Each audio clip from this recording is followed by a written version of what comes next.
Hello everyone and welcome to the official first video of Hog Wild Outdoors. We are located in Erath County, the Central Texas zone, but hunt and fish everywhere. So if you would like to follow us in the woods or at the lake, please subscribe to our page and hit the bell notification and you'll be the first to know when we upload new videos. And with that, let's get Hog Wild. Alright, so before we get started today, I would like to go over something really quick. If you've watched the first two videos on this account before this one, you'll know that the name was different. That is my business, Hinge and H Hog Removal, based here in Erath County. So I wanted the page not just to be limited to hog hunting.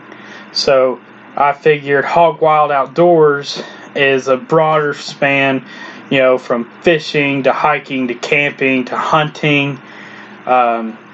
So I didn't want to limit myself, pretty much. Me and my wife and my 3 kids will all be doing hunting activities and videos. So that's we just wanted to broaden it out some. Next, now that we got that out the way, today, because it has poured rain for the past 12 hours here, so there's not a whole lot of outdoor stuff I can do at the moment. But we went back and checked our corn bait. I didn't take the camera with me because it was kind of a pinch decision to go check it.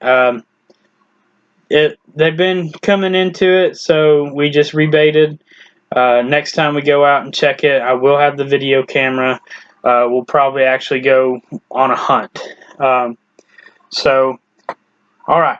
that's the future. Today we are going to be going over what kind of equipment I use.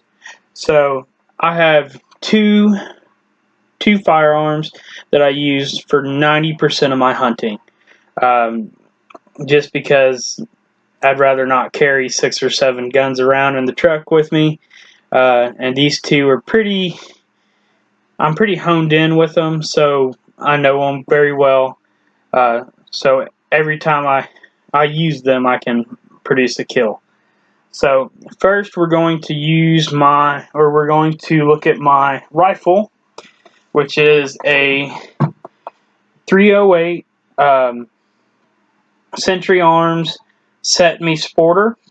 As you can tell, it is semi-automatic. This is the bolt up here. It is a very, very dependable gun. I have a 9x32 scope on it. It's just Barsco, pretty much. It's a good little scope. Does the job. Doesn't reach out there a whole lot, but there's not a whole lot of open range out here. If you can see that, I don't know if you can. Underneath on this scope mount, I have the raised scope mounts, which means that I can use the scope, or I can revert back to iron sights without any blockage of view. And I do that because some things just pop out and they're not far enough to need a scope. So or you don't have time to get the scope on them good. It is a very, very good gun. It's old, dependable. On it I have this paracord lanyard, and I made the lanyard myself. It's not too fancy, but hey, it works. It's got a simple safety switch over here. That's up is fire, down is safe. We always want to maintain gun safety when we hunt, especially since I have small children that hunt with me, teaching them. Okay, so this rifle takes this is a 25 round clip. I never have 25 rounds in it. The max I will have in it is 5. and one in the chamber, but that is solely when I am pig hunting or coyote hunting. So as you can see, it's a double stack clip or staggered clip, whatever you want to call it. Magazine, not a clip. You know, it's an older gun, so it's pretty, like, with these older rifles, you know, it does, you put it in there, it doesn't just lock. You gotta hammer it in there. Now it's locked in, and then you just take and you flip this over and let go, and it loads itself. This gun, man, I've used it many times and never been unhappy with it. It doesn't jam, it doesn't misfire. I keep them clean. They get cleaned once a week, or if I use them, I shoot them a lot, then they get cleaned right after. So this is my rifle. This is my long range rifle for hunting. And what I shoot in it is a 380 grain 308 Winchester round.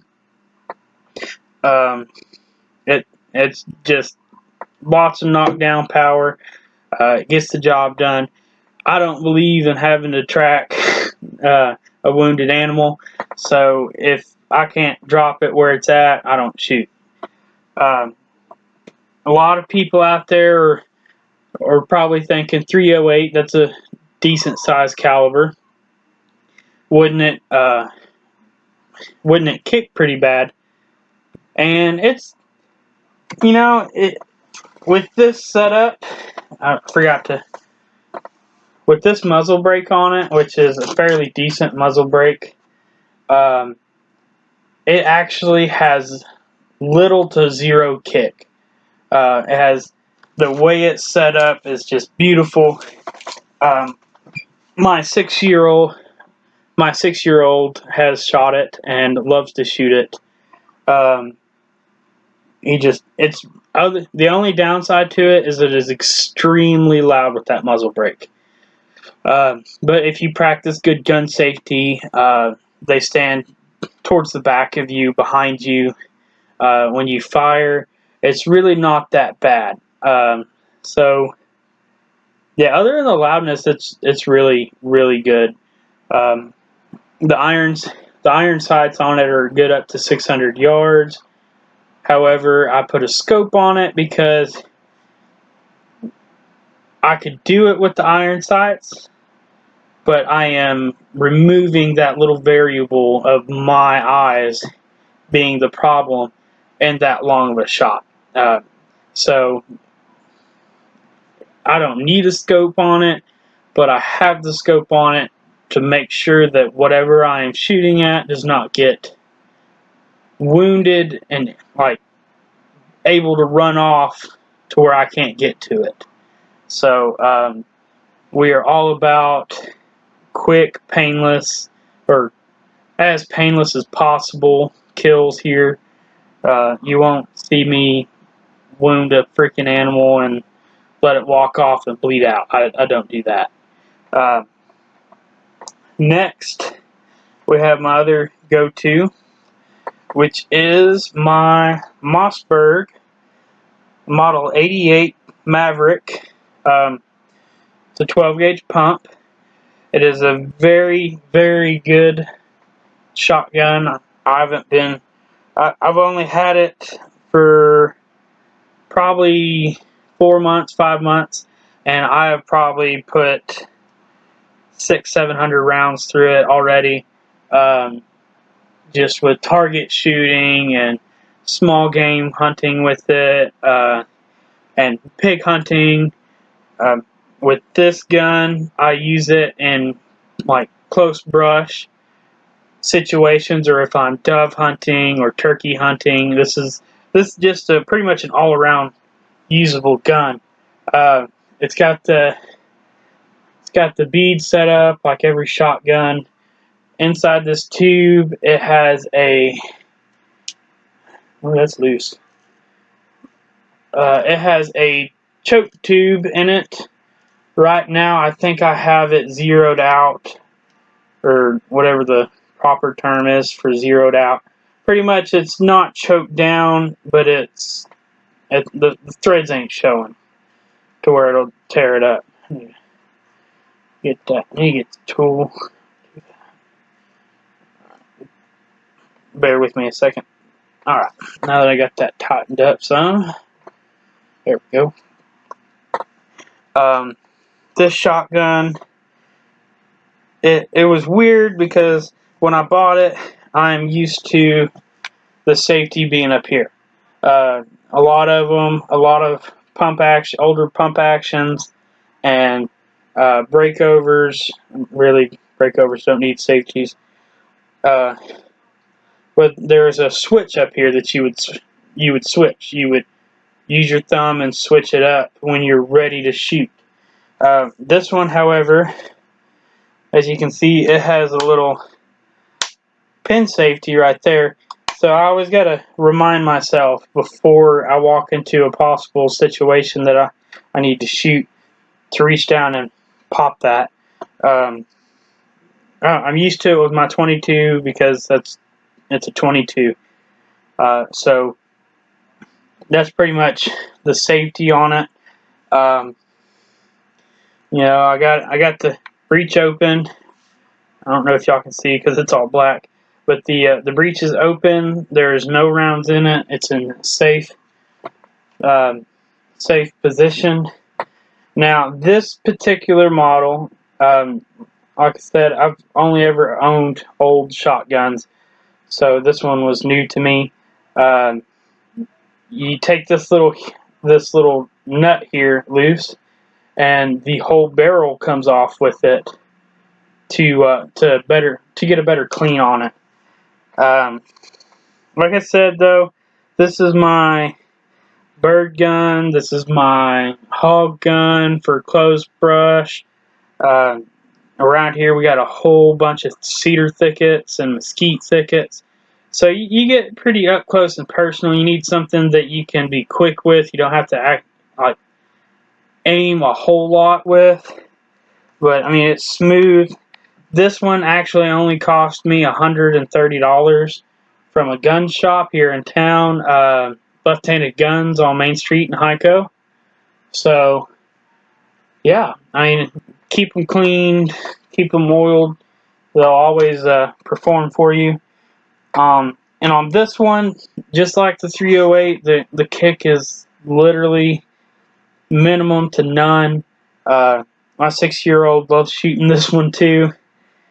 A lot of y'all might frown upon starting them so young, but I've had a gun in my hand since I was 4, so the trick is teaching the safety first.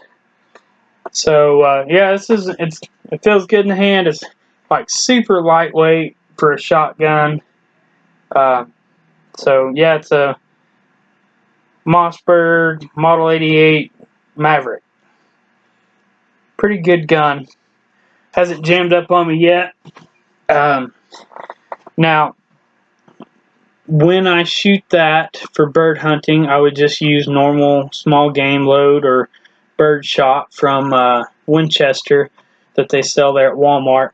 I kind of don't buy the aluminum tips no more because what happens is this little cap, if it's not brass, I have a breakover shotgun that it doesn't, it jams up with them. It doesn't like them. It doesn't like cheap rounds.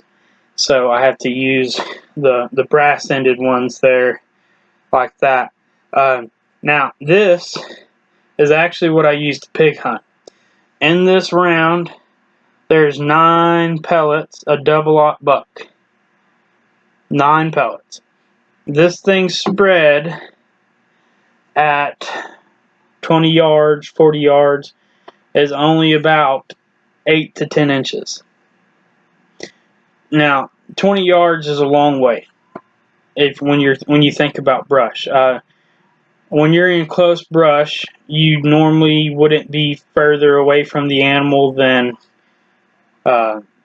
maybe like 10 yards, 5 yards. So that's the way I look at it. It might spread out and at 20 yards, 40 yards, and be a little less effective as dropping it right then. But on the close calls, it's right there. The grouping's probably 4 inches, and 9 pellets and 4 inches is going to do enough damage to stop it. And shot placement's big on that.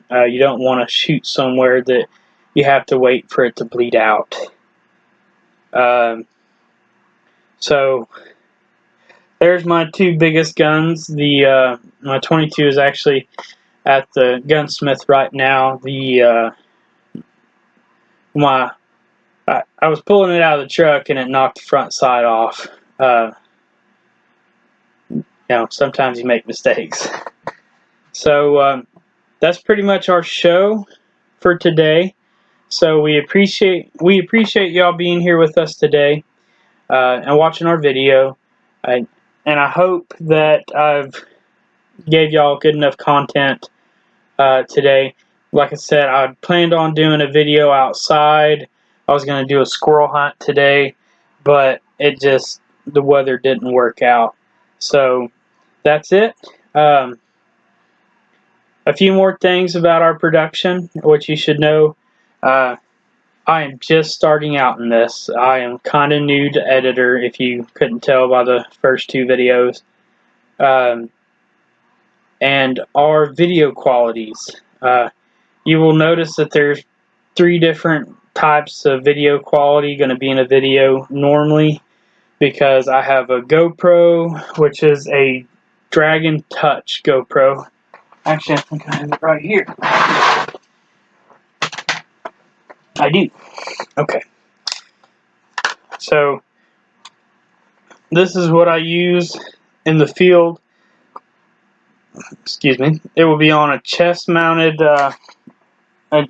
chest-mounted deal. So it'll be right here, or I have an attachment to where it goes on the end of my gun.